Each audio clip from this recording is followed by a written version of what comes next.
Hello बच्चों, welcome back to the channel. Today in this video I will discuss the do's and don'ts you have to keep in mind while doing your examination paper in board exams. Board exams में जब आप question paper वहां पर attempt कर रहे होंगे तो क्या चीजें हैं जो आपके माइंड में वहां पर रहनी चाहिए, क्या चीजें ऐसी हैं जो आपको करने से बहुत ज्यादा बेनिफिट मिलेगा मार्क्स गेन करने में, और कौन सी ऐसी चीजें अगर आप उनको कर देते हैं तो यू आर मतलब एट पॉसिबिलिटी कि आप मार्क्स लूज कर देंगे वहां पर। तो स्टार्ट करते हैं डूज एंड डोंट्स में। एक छोटे से सेक्शन में आपको बता देती हूँ कि क्या क्या बातों का आपको बेसिकली वहां पर ध्यान रखना है। देखिए, डूज और डोंट्स में मतलब ये है कि आप ये समझ लीजिए कि जो अगर इन चीजों को करने से आपको चांसेस बढ़ते हैं मार्क्स करने की, मतलब चांसेस जो बढ़ जाते हैं कि आपके मार्क्स ज्यादा आए। सेकेंडली, मार्क्स लूज करना, मार्क्स जो लूज करने वाली बात होती है तो आपके चांसेस बहुत ज्यादा कम हो जाते हैं कि कोई भी गलती वहां पर नहीं होती है। फॉर एग्जाम्पल देखिए, सबसे पहले हम बात कर लेते हैं, read the question paper carefully. पूरे क्वेश्चन पेपर को आप केयरफुली रीड करेंगे, जो आपको क्वेश्चन पेपर रीड करने का टाइम मिलता है। फटाफट आप बच्चे क्या करते हैं कि क्वेश्चन पेपर जल्दी से फर्स्ट क्वेश्चन रीड किया, बीच में दो चार उसकी एक लाइन करते ही आप समझ जाते हैं कि हाँ ये तो मेरे को आता है।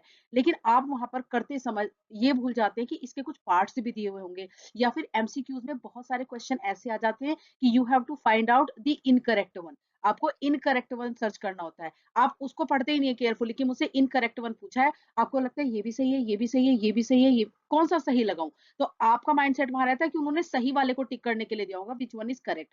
आपको तीन सही लग रहे होते हैं क्योंकि तीन सही होते ही है। आप इतने कंफ्यूज हो जाते हैं और उनमें से ही आप एक को वहां पे लगा के आ जाते हैं कि शायद ये वाला बेस्ट लग रहा है। तो क्वेश्चन को पूरा पढ़े कि उन्होंने, अगर तुम्हें तीन सही लग रहे हैं तो उन्होंने ये दिया होगा which one is not correct. तो ये बहुत ज्यादा मिस्टेक बच्चे करते हैं, बहुत ज्यादा। सेकेंडली, जैसे क्वेश्चन आपने केयरफुली पढ़े, उस केयरफुली पढ़ने से आपको क्या फायदा होता है कि आपको पार्ट्स पता होते हैं कि इस क्वेश्चन में I have to attempt three parts, कि तीन पार्ट इसमें दिए हुए हैं और तीनों पार्ट मुझे अटेम्प्ट करने। कई बार क्वेश्चन में चॉइसेस अगर होती हैं तो आप चॉइसेस को भूल जाते हैं, या तो दोनों अटेम्प्ट करके आ जाते हैं, या फिर आपको पता ही नहीं होता कि चॉइस दी हुई होती है उसमें। तो ऐसे मतलब होता है बहुत बार, उस टाइम पे इतना थोड़ा सा हौच पौच रहता है माइंड में बच्चे के। ये गलतियां अभी आपको लग रहा है कि नहीं ऐसा तो नहीं हो सकता, ऐसे कौन करेगा, कोई चॉइस को भूल जाएगा, ऐसा कोई।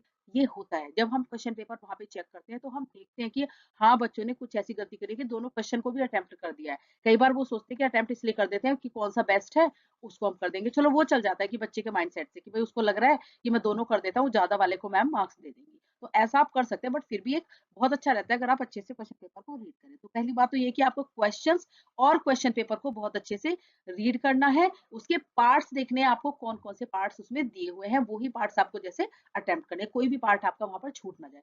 Secondly, answer the question in points. आप अगर एक क्वेश्चन भी है और पार्ट्स नहीं है तो आप कोशिश करिए कि उसके आंसर आप पॉइंट्स में दें। 3 मार्क्स का क्वेश्चन तो आप 3 पॉइंट लिख के आए। जब कॉपी चेक करने हम बैठते हैं तो वहां पर बहुत ज्यादा बेनिफिट होता है उन बच्चों को जिनके पॉइंट्स में आंसर रहते हैं, जिन्होंने पूरा पैराग्राफ नहीं लिखा होता। फाइन। तो पॉइंट्स में अगर आप लिख सकते हैं तो द बेस्ट है कि आप पॉइंट्स में आंसर को लिख के आए। 3 के बजाय 4 पॉइंट लिख के आ सकते हो, बेनिफिट मिल जाता है कि अगर किसी एक में कुछ दिक्कत हो गई तो नेक्स्ट वाला वो चेक कर देते हैं। Right the section answer number, section answer number and part number very carefully. ये आपको बहुत ध्यान से याद रखना है। सेक्शन डालें आप, अगर आपको मान लिया सेक्शन ए आप कर रहे हो और सेक्शन ए का कोई क्वेश्चन आपसे छूट गया बाई चांस कि आप नहीं कर पा रहे या गलती से छूट गया, और आप बाद में उसको कहीं तीसरे सेक्शन के बाद आप उसको कर रहे हैं, तो वहां पर भी आप सेक्शन नंबर डालोगे कि मतलब सेक्शन अभी मैं ए का ही करूं, मान लिया सेक्शन ए कर लिया, सेक्शन बी भी कर लिया आपने, सेक्शन सी भी अटेम्प्ट कर लिया, और अब आपको याद आया मेरे एक सेक्शन ए का क्वेश्चन छूटा है और आपको अभी बीच में करना है, तो आप सेक्शन ए डालेंगे, क्वेश्चन का नंबर डालेंगे और उस क्वेश्चन के भी जितने पार्ट होंगे उन पार्ट्स का भी नंबर डालेंगे। तो सेक्शन नंबर डालना, पार्ट नंबर डालना, आंसर नंबर डालना, ये बहुत इंपॉर्टेंट होती है तीनों चीजें। सेक्शन जरूर डालेगा, उसके नीचे उसका कौन सा क्वेश्चन आप अटेम्प्ट कर रहे हैं और उस क्वेश्चन का भी कौन सा पार्ट आप अटेम्प्ट कर रहे हैं, ये आपको बहुत अच्छे से बात ध्यान रखनी है। हर हाल में ये आपको मेंशन करके आना है, नहीं तो अगर उस पे सेक्शन नंबर या पार्ट नंबर या क्वेश्चन नंबर नहीं डाला होता तो वहां पर चेकिंग जो आपका एग्जामिनर है वो इतनी वहां पर कोशिश नहीं करते हैं कि वो ये करे, सोचे कि इसने कौन से का आंसर दिया होगा, चलो मैं लिख देता हूँ और इसके मार्क्स चढ़ा देता हूँ। नहीं, उसको आंसर नंबर नहीं मिला तो मोस्टली ये होता है कि वो आपके मार्क्स नहीं चढ़ाता है कि मुझे इसमें नहीं पता इस बच्चे ने कौन सा किया है। कोई बहुत ज्यादा गुस्से वाला टीचर होता है जिसको बहुत एक्यूरेसी पसंद है, वो तो वैसे भी नहीं देता कि आप बोर्ड का एग्जाम दे रहे हो, आप पार्ट नंबर नहीं लिख रहे हो, आप क्वेश्चन नंबर नहीं लिख रहे हो, आप सेक्शन नंबर नहीं लिख रहे हो। Fine. Attempt all the questions whether you know the answer और नॉट। देखिए, इसमें बीच में आप हौच पौच मत करिएगा कि मुझे क्वेश्चन नंबर 3 4 नहीं आ रहा है, 5 नहीं आ रहा है, मैं भर दूं कुछ भी। जो आंसर्स आपको नहीं आ रहे हैं उसको आप एंड तक रोक के चलिए और लास्ट में सेक्शन नंबर डाल के जो आप नहीं आ रहा है उसको भी आप लिख के आइए। कई बार चांसेस होते हैं उसमें कुछ कीवर्ड्स ऐसे मिल जाते हैं कि वो चेक करके एटलीस्ट आपको हाफ नंबर 1 नंबर प्रोवाइड कर देते हैं। फाइन, तो छोड़ के एटलीस्ट आपको नहीं आना है, एक भी answer you don't have to leave, आपको कुछ भी लिखना है फाइनली अल्टीमेटली लास्ट में जाके आप उसका section number, question number, part number डाल के उसको एटलीस्ट आप अटेम्प्ट करके आएंगे। सेकेंडली यहाँ पर एक बात और ध्यान रखेंगे कि अगर आपको इंग्लिश में भी नहीं लिखना आ रहा, बहुत बच्चे ऐसे हैं सीबीएसई के भी, जरूरी नहीं है कि वो इंग्लिश में ही पूरा लिख पाए। अगर कोई क्वेश्चन आपके माइंड में आ रहा है कि मैं लिख सकता हूँ, एटलीस्ट कुछ तो लिख सकता हूँ, जैसे आपको बेकिंग सोडा का यूज आ गया, बहुत बच्चे नहीं लिख पा रहे कि बेकिंग सोडा का क्या यूज हो रहा है, उनको पता है कि एसिडिटी में हम खा लेते हैं तो आराम पड़ता है। तो अगर आप इंग्लिश में लिखते हैं तो द बेस्ट है, वेल एंड गुड है सीबीएसई के बच्चे। इन केस आपको कोई प्रॉब्लम हो रही है कि नहीं लिख पा रहे तो एटलीस्ट आप हिंदी में भी लिख के आइए।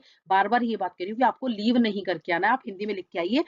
ये नहीं है कि आप पूरा पेपर हिंदी में लिखें। अगर कोई केस ऐसा बन जाता है कि मैम मुझे आ तो रहा है पर मैं इसको लिखूं कैसे, नहीं समझ में आ रहा, तो आप लिख के आइए। डोंट लीव एनी आंसर, कोई भी आंसर आपको लीव नहीं करना है।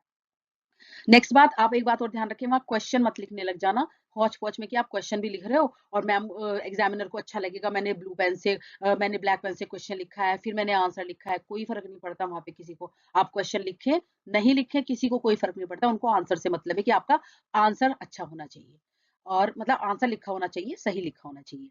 राइट इन नीट हैंड राइटिंग, देखो ऐसा नहीं है कि गंदी हैंडराइटिंग में आपने सही लिखा होगा तो गंदी हैंडराइटिंग में आपको नंबर कट जाएंगे, ऐसा बिल्कुल नहीं है। आपकी हैंडराइटिंग अच्छी भी नहीं है, आपने बिल्कुल सही लिखा है तो आपको मार्क्स मिलते हैं, पूरे मिलते हैं। लेकिन कई बार हैंडराइटिंग इतनी गंदी है कि टीचर को समझ में नहीं आ रहा है कि आपने क्या लिखा है, टीचर नहीं समझ पा रहा है आपने क्या लिखा है, तो वहां पर आपकी बुरी हैंडराइटिंग जो है आपको फंसा देती है, सही होते हुए भी आपको मार्क्स नहीं मिलते हैं। तो कोशिश करिए जितना साफ सुथरा करेंगे, एग्जामिनर का माइंडसेट बहुत पॉजिटिव हो जाता है, कॉपी चेक करने में उसको जितनी आसानी होगी उतने ही अच्छे आपको, ये नहीं गलत पे मार्क्स नहीं मिलेंगे पर पॉजिटिव वो रहेगा मार्क्स देते हुए। कई बार कोई वर्ड इधर उधर हो भी जाता है तो वो मार्क्स दे देते हैं, ठीक है। तो साफ सुथरा काम जो है आपके लिए पॉजिटिव चीज है कि आपको मार्क्स गेन करने में हेल्प करता है, एग्जामिनर का माइंड फ्रेश रखता है और एग्जामिनर को जो आपने लिखा है वो समझ में भी आता है। फाइन, लीव सम स्पेस, ये मोस्ट इंपॉर्टेंट है, ये बहुत इंपॉर्टेंट है। जब हम कॉपी चेक करते हैं तो सबसे ज्यादा गलतियां बच्चों की कहाँ होती हैं, leave some space before writing the answer number. ये आपकी कॉपी है, यहाँ ये आपका कॉपी का दूसरा पेज है, यहाँ आपने आंसर नंबर लिख दिए।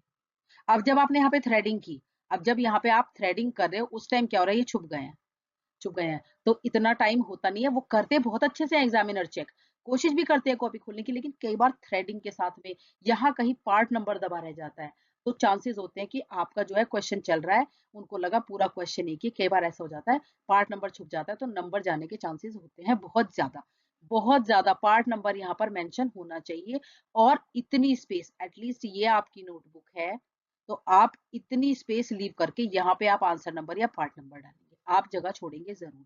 फाइन, तो leave some space before writing the answer numbers. Leave at least 2 line space after each answer, हर आंसर के बाद आपने यहाँ पार्ट नंबर लिखा या क्वेश्चन नंबर लिखा, आंसर दिया, इसके बाद आप एटलीस्ट 2 लाइनें छोड़ के तब नेक्स्ट आंसर लिखना स्टार्ट करेंगे। यहाँ पर काफी स्पेस होना चाहिए, 2 का 3 लाइन का भी छोड़ दीजिए। कॉपी में आपको वहां पे ये नहीं मना नहीं करेंगे कि आपने इतनी कॉपीज क्यों ली, आप 3 लाइन का छोड़िए पर आप स्पेस जरूर छोड़ेंगे। फाइन, लेकिन उससे ये पता रहता है कि कहीं कोई पार्ट वगैरह छुप भी गया है आंसर नंबर, तो पता रहता है कि ये यहाँ पर खत्म हुआ है, तो कोई अच्छा एग्जामिनर है तो वो समझ जाता है यहाँ पे कोई दूसरा आंसर स्टार्ट किया है, चलो मैं देख लेता हूँ कि इस बच्चे ने कौन सा आंसर यहाँ पर स्टार्ट किया होगा। तो कई बार ऐसे चांसेस होते हैं कि वो खुद भी देख लेते हैं, कई बार अगर आप आंसर नंबर लिखना भूल जाते हैं, मैक्सिमम टाइम नहीं बट कई बार ऐसा हो जाता है। Do the rough work, do the rough work by making, अच्छा यहीं पे अभी एक पार्ट और देख लेते हैं, leave at least 2 line space after each answer and 1 line space after each part. Part में भी अगर आप आंसर नंबर 3 दे रहे हैं ए पार्ट, एक लाइन छोड़िए बी पार्ट, फिर करने के बाद जैसे यहाँ पे एक लाइन आप छोड़ के बी पार्ट, ठीक है, और फिर आपने आंसर नंबर लिख दिया, फिर एक लाइन छोड़ के आप सी पार्ट, इतना आप जरूर करके आएंगे। गैप्स होने चाहिए, गैप्स होने चाहिए, आपको ध्यान रखना है हर पार्ट के बीच में। Next, do the rough work by making rough work column in the right hand side of the page. जो आप रफ वर्क कॉलम कर रहे हैं, मान लें यहाँ पर आप कोई भी क्वेश्चन कर रहे हैं, कोई भी न्यूमेरिकल कर रहे हैं, आप ना तो अपने क्वेश्चन पेपर के नीचे करेंगे रफ वर्क, ना ही आप कॉपी के बैक में करेंगे, इतने में ही बहुत गड़बड़ हो जाती है। आप कॉपी के बैक में करने लग जाते हैं, वहां से कॉपी करके जब आंसर नंबर आगे लिखते हैं बहुत सारी गड़बड़ हो जाती है। आप एक रफ वर्क कॉलम यही बनाएं, यहाँ पर आप अपना रफ वर्क करें, सारा जो भी आपका रफ वर्क है यहाँ पर करें और उसके बाद आप यहाँ पर आंसर नोट डाउन कर दे। फाइन। तो ये बहुत बेनिफिशियल रहता है, जब आप करेंगे आपको खुद पता चल जाएगा कि टाइम सेविंग भी होता है बहुत ज्यादा। साइड में रफ वर्क फटाफट करते चल रहे हैं, आंसर करते चल रहे हैं, करते चल रहे हैं, आंसर करते हैं, बार बार कॉपी के पन्ने आपको नहीं पलटने पड़ रहे हैं। Fine. If you are unable to write any answer, कोई आंसर अगर आप नहीं लिख पा रहे, किसी भी वजह से आपको नहीं आ पा रहा, बट आपने क्लास में पढ़ा था, आपको कुछ तो समझ में आ रहा है कि मैंने कुछ तो पढ़ा था, कुछ तो पढ़ा था, तो आप वहां पर फ्लो चार्ट उसका बना के आ सकते हैं कि उससे रिलेटेड कोई फ्लो चार्ट बना दिया, मतलब उसी से। ऐसा नहीं कि कोई और चैप्टर चल रहा है किसी और का फ्लो चार्ट बना दिया, या टॉपिक कुछ और चल रहा है कोई और। रिलेटेड का मतलब है जो जो भी आपको उसमें से थोड़ा बहुत याद आ रहा है, वो आप वहां पर फ्लो चार्ट बना के आ सकते हैं, या कोई डायग्राम भी बनाकर आ सकते हैं। ये जब की बात है जब आपने बिल्कुल मतलब घुटने टेक दिए कि अब मैं इसका कुछ नहीं कर पाऊंगा, मैं लिख तो पाऊंगा नहीं एटलीस्ट, तो आप उसका डायग्राम भी वहां पर कोशिश करिए बना के आ जाए। एटलीस्ट आपको एक नंबर मिलेगा, एटलीस्ट एक तो मिलेगा, कुछ तो मिलेगा। But don't leave the answers unattempted. Answers या क्वेश्चंस जो हैं आपको छोड़ने नहीं है किसी भी, मतलब ये बात तो आपको मान के चलने की आपको वहां पर कुछ छोड़ के नहीं आना है। मार्क की वर्ड्स एंड की पॉइंट्स। कीवर्ड्स और की पॉइंट्स, अगर कोई आप 3 लाइन का आंसर लिख रहे हैं तो उसमें कीवर्ड्स और की पॉइंट कोशिश करिए, अगर कोई है ऐसा तो आप उसमें मार्क करके आइए, जो बहुत अच्छा वहां पर रिप्रेजेंट करता है आपकी नॉलेज को कि आपने कीवर्ड्स वहां पर मार्क किए। ये बात आपको ध्यान रहेगी। ये सारे मैंने आपको डूज बता दिए हैं, और इसी में मैंने इंक्लूड डोंट्स कर दिए कि क्या आपको नहीं करके आना है। जैसे रफ वर्क कॉलम आपको पीछे नहीं करना है, या क्वेश्चन पेपर में नहीं करना है, कोई भी पार्ट आपको नहीं मतलब मिस करना है कि भाई मैं पार्ट नंबर ना डालूं। सेकेंडली, अगर कोई लास्ट बचाइए, अगर कोई आंसर नंबर 4 डाल रहे हो आप, और गलती से आपने कह दिया मुझे आंसर नंबर 5 करना, और मैंने गलती से 4 डाल दिया, तो यहीं पे आप 5 ऐसे मत बना के आइएगा कि भाई मैं आंसर नंबर मैंने 4 गलती से डाल दिया था, मैं इसको फटाफट 5 बना दूं। उसको कट करो और फिर प्रॉपर्ली लिखो आंसर नंबर 5। ठीक है। ये ओवरलैपिंग में बहुत ज्यादा गड़बड़ हो जाती है, ओवरलैपिंग में बहुत ज्यादा 4 भी चमकता रहता है, 5 भी चमकता रहता है, पता नहीं रहता कि कौन सा आंसर है। जहां आंसर नंबर आपका गलत हुआ, वहीं पे समझ लीजिए आपके लिए परेशानियां बढ़ गई। ठीक है। तो ये बात आपको ध्यान रखेंगे, ओवरलैपिंग नहीं करेंगे। फाइनली जब लास्ट में आपका एग्जाम हो जाए, आप 15 मिनट अपनी 15 मिनट्स आप अपनी सेव करके रखिए कि आपको क्वेश्चन का रिवीजन, क्वेश्चन आंसर पेपर का रिवाइज करना है, उसको रीचेक करना है आंसर पेपर को कि मेरा कुछ वहां पर रह तो नहीं गया। सारे आंसर्स नंबर चेक करने हैं, मैंने सारे आंसर नंबर चेक मतलब सही डाले हैं क्या। ऊपर से जो जो आंसर आप करते जाएं वो क्वेश्चन पेपर में मार्क करते जाएं कि मैंने ये कर लिया। लास्ट में जब रिवीजन करेंगे, ये कर लिया टिक, ये कर लिया टिक, ये कर लिया टिक। उससे अगर कोई बीच में जल्दी में, ये बहुत बार होता है कि रह जाता है, जब हमारे जो कोचिंग वाले बच्चे हैं वो भी आते हैं, तो बहुत बार ऐसा था हाँ कि ये मैम ये तो मेरे हाथों से निकल गया, मुझे तो आता था, ये तो मैं कर ही नहीं पाया, मुझे तो आता था। तो ये आपको ध्यान रखना है कि जैसे जैसे आप लास्ट में रिवाइज करेंगे, आप देखते रहेंगे कि ये वाला कर लिया टिक जरूर लगाना, ये वाला पार्ट कर लिया टिक लगाना है। एक एक पार्ट आपके लिए बेनिफिशियल है, आधा आधा नंबर भी आपके लिए बेनिफिशियल है डिस्टिंक्शन आने में, परसेंटेज बनाने में। फाइन। तो यही आपके लिए आज की वीडियो में था। आप ये पॉइंट्स माइंड में रखिए, पैनिक नहीं होना है, इजीली कूल माइंड से आपको एग्जाम पेपर देना है। कोई क्वेश्चन नहीं आता है तो उसको स्टार्टिंग से माइंड में नहीं रखना है कि मुझे ये नहीं आ रहा है, मुझे ये नहीं आ रहा है, लिव इट, बाद में देखेंगे। जो नहीं आ रहा है बाद में देखेंगे। कहीं से हेल्प मिलती नहीं है बोर्ड एग्जामिनेशन में, बट फिर भी एक चांसेस होती है, एक होप होती है। सेकंडली ये कि शायद मैं क्वेश्चन पेपर पूरा करता जाऊंगा तो मुझे कहीं ना कहीं कुछ शायद क्लिक हो जाए इस वाले आंसर का भी, तो एक बार नहीं आया दिमाग से निकाल दो, क्योंकि उसके चक्कर में मुझे अपने दूसरे नहीं खराब करने हैं। फाइन। तो thank you for watching the video, और इसको इन चीजों को आप ध्यान रखेंगे तो डेफिनेटली आपको बहुत ज्यादा हेल्प होने वाली है अपने क्वेश्चन पेपर में मार्क्स गेन करने में। Best of luck for your examination. Thank you so much.